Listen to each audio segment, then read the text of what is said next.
বন্ধুরা নমস্কার। বিষয় সাধারণের কাছে গীতা।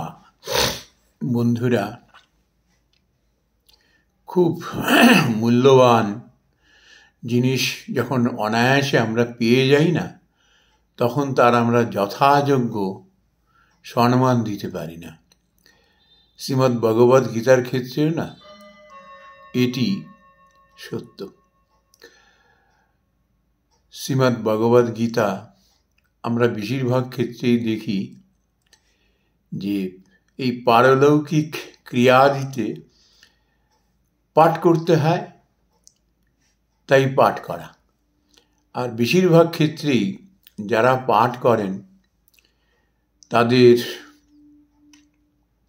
উচ্চারণ এবং পাঠের ভঙ্গি, যারা গীতাকে শ্রদ্ধা ভক্তি করেন না, গীতার অন্তর্নিহিত তার যে অমূল্য সম্পদ, এটি যারা অনুভব করেছেন তারা খুব মর্মাহত হন। কেউ হয়তো পাঠ করছেন, দু চারজন বসে আছেন, তাদেরও সেদিকে মন নেই, আর যিনি পড়ে যাচ্ছেন তিনিও যে কি পড়ছেন নিজেও জানেন কি না। বেশিরভাগ ক্ষেত্রেই, আমি সাধারণের কথা বলছি, এটি হয়। এটি যে চরম অশ্রদ্ধা সেটা আমরা বুঝি না। এখন প্রশ্ন হলো, যদি ধরে নিই যে পারলৌকিক ক্রিয়াদিতে এটির একটি অপরিহার্য অংশ আছে, এরম যদি ভাবি, তাহলে কি দাঁড়ায় এরকম, আমরা যখনই আমাদের প্রিয় কাছের মানুষটি চলে যান না, অনেক ক্ষেত্রে আমরা খুব দিশেহারা হয়ে যাই, পথ খুঁজে পাই না, কি করতে হবে বুঝতে পারি না, মুহ্যমান হয়ে পড়ি, শোকে আমরা কাতর হয়ে পড়ি। সেই শোক থেকে কি করে আমরা পরিত্রাণ পাব বুঝে উঠতে পারি না। বহু মানুষ আসেন, এসে সান্ত্বনা দেন, কিন্তু এরমই দেখা গেছে যে যেভাবে তারা সান্ত্বনা দিচ্ছেন, হয়তো তার জীবনে এটি ঘটলে পরে সে ভেঙে চূর চূর হয়ে যেত। হয়তো যাকে সান্ত্বনা দেওয়ার জন্য এসছেন, হয়তো তার থেকেও সে বেশি মানসিক বল সম্পন্ন। তাহলে গীতাটি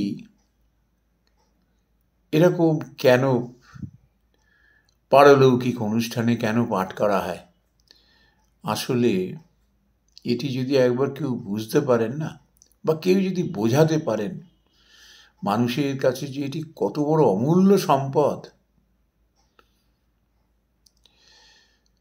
আমরা খুব কম ক্ষেত্রেই আমরা দেখি যে এরকম একটা পরিস্থিতিতে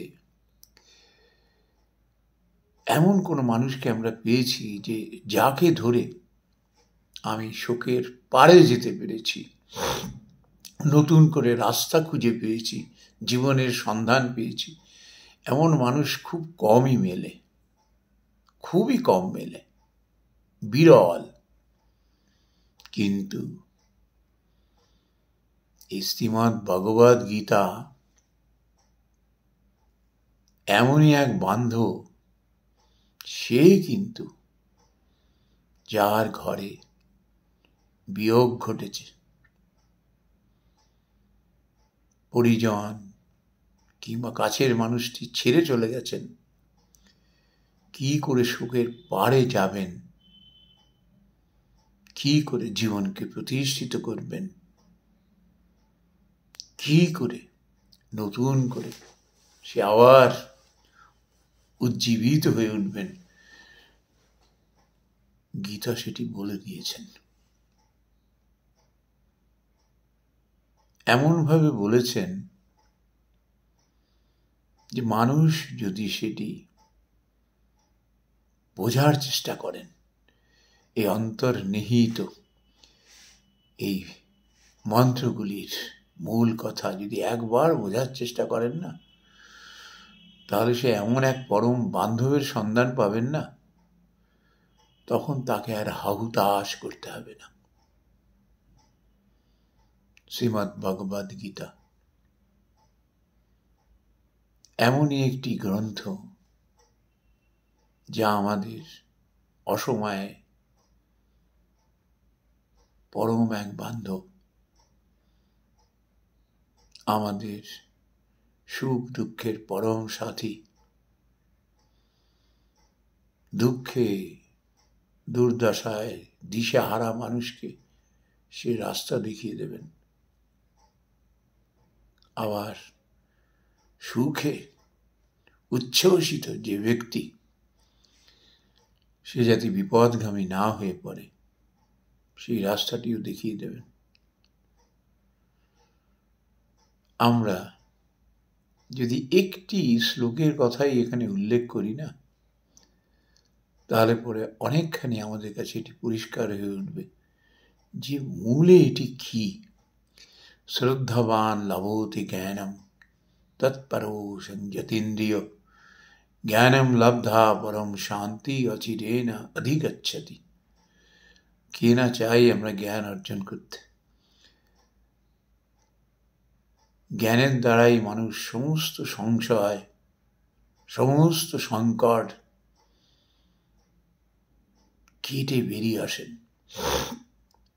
আর এই জ্ঞানটি লাভ করবার মূল রাস্তা সেটা হলো শ্রদ্ধা। এই শ্রদ্ধা কি করে আসবে?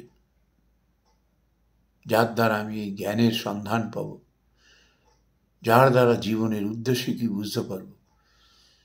শ্রীমদ্ ভগবদ গীতায় এই মন্ত্রটি রয়েছে।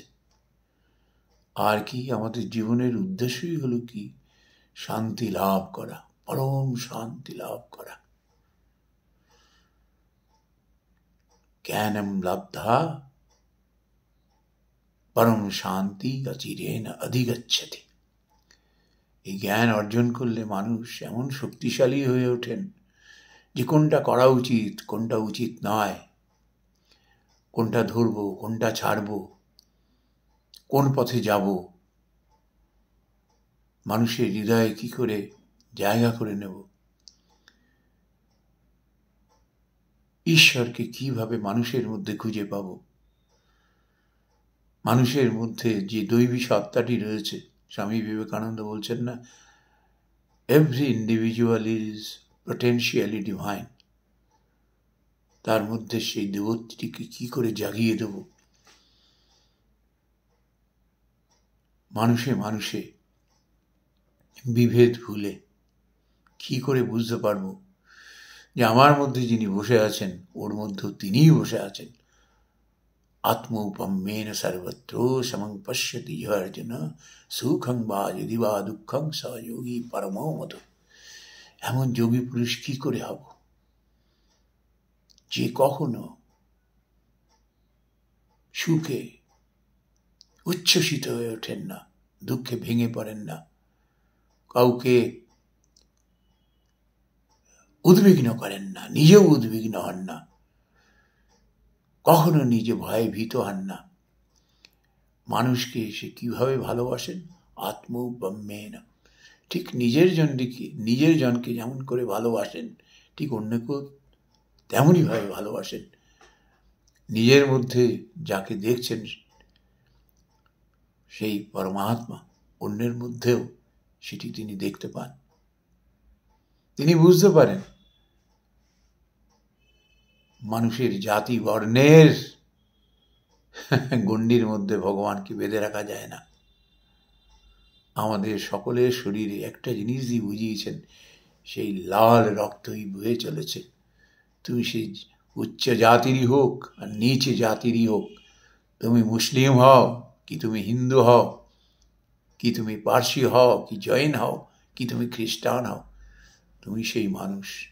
সকলের মধ্যে সেই একই পরমাত্মা, তারই নিবাস রয়েছে।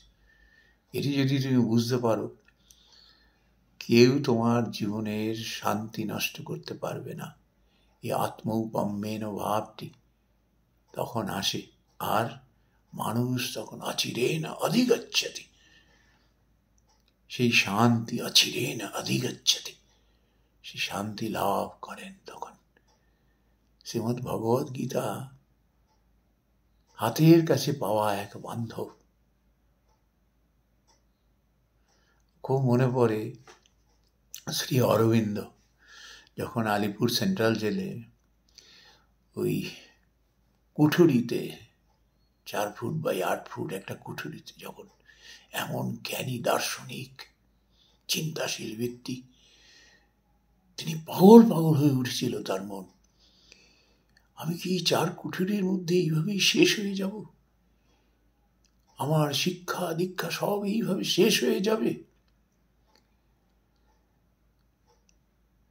তার মধ্যেই জীবন জিজ্ঞাসা জেগে উঠেছিল। এরকম একটা মুহূর্তে ভগবান শ্রীকৃষ্ণ সেই কুঠুরিতে আবির্ভূত হয়ে তার হাতে শ্রীমদ্ ভগবদ গীতা তুলে দিয়েছিলেন। ভক্তের কাছে ভগবান এইভাবে চলে আসেন। শ্রী অরবিন্দ যে শ্রীমদ্ ভগবদ গীতার যে ব্যাখ্যা করেছেন, তিনি তার গীতা সম্বন্ধীয় যে গ্রন্থে, সেটি যারা পড়বেন, যারা তারা বুঝতে পারবেন। গীতা মানব জীবনে এক পরম সম্পদ। এমন বান্ধব পাওয়া যায় না। হাতের কাছে এই বান্ধবটি রয়েছেন। সুখে দুঃখে তার যদি শরণ নেওয়া যায়, তাকে যদি একবার বুকে আগলে ধরা যায় না, ব্যাস জীবনের বৈতরণী পার হয়ে গেল তার। সে যেমন নিজে শান্তিতে থাকবে, অন্যকেও সেই শান্তির রাস্তাটি খুঁজে দেবেন। নমস্কার বন্ধুরা।